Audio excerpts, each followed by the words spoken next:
আসসালামু আলাইকুম ভিউয়ার্স, আশা করি সবাই ভালো আছেন। জেএ অনলাইন টেকনিক্স এর পক্ষ থেকে আপনাকে স্বাগতম। ভিডিওর থাম্বনেল দেখে বুঝতে পারছেন কি নিয়ে আলোচনা করব। স্টোরি দেওয়ার পর কিন্তু এটা 24 ঘন্টার মধ্যে কিন্তু নাই হয়ে যায়, তারপরে কিন্তু আমরা অনেক খোঁজাখুঁজি করার পরও পাই না। এখন একটি কাজ করলে আপনি আপনার সমস্ত স্টোরি আপনি 6 মাস 1 বছর আগে যতদিন আগে স্টোরি ছাড়ছেন সবগুলা স্টোরি পেয়ে যাবেন।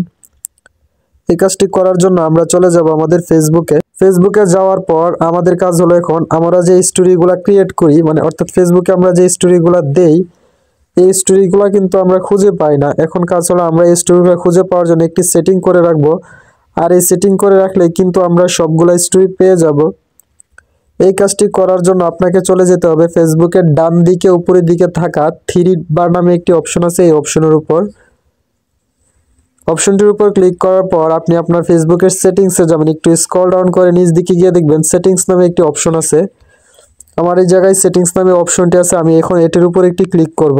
সেটিংসে ক্লিক করার পর আপনাকে আরেকটি পেজে নিয়ে আসবে, আর এই পেজের মধ্যে আপনি একটু স্ক্রল ডাউন করে আস্তে আস্তে নিচ দিকে যাবেন। আপনার ফেসবুক আইডির সমস্ত তথ্যগুলো এই জায়গায় দেখতে পারবেন। স্ক্রল ডাউন করে নিচ দিকে যাওয়ার পর ইউর অ্যাক্টিভাইট নামে একটি অপশন দেখতে পাবেন, আর এটার নিচেই দেখতে পারবেন অ্যাক্টিভিটি লগ নামে একটি অপশন দেখতে পারবেন। এখন কাজ হলো অ্যাক্টিভিটি লগের উপর একটি ক্লিক করা। অ্যাক্টিভিটি লগের উপর ক্লিক করার পর আপনি এক জায়গায় দুটি অপশন দেখতে পাবেন, একটা হলো ট্রাস্ট আর একটা হলো আর্কাইভ।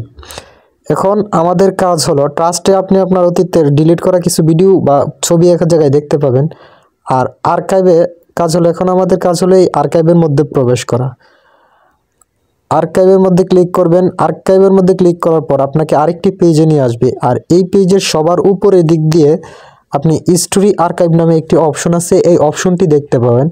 এখন আপনার কাজ হলো এই স্টোরি আর্কাইভের মধ্যে ক্লিক করা। স্টোরি আর্কাইভে প্রবেশ করার পর আপনার যেহেতু চালু করা নেই তাই আপনার এই জায়গায় দেখাবে না, আপনারটা চালু করতে হবে। আমার এই জায়গায় অতীতকালে চালু করে রেখেছিলাম তাই সবগুলাই স্টোরি এই জায়গায় দেখাচ্ছে।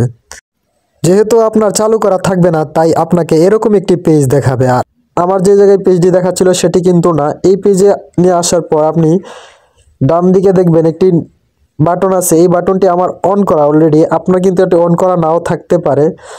এখন আপনি এটিকে অন করে নিলেই কিন্তু আপনি 24 ঘন্টা পর আপনার স্টোরিটা এই জায়গায় এসে খুঁজে পাবেন। আশা করি ভিডিওটি বোঝাতে পেরেছি। যদি কোনো প্রশ্ন থাকে তাহলে কমেন্ট করে জানাবেন, আর সম্পূর্ণ ভিডিওটি দেখার জন্য আপনাকে অনেক ধন্যবাদ।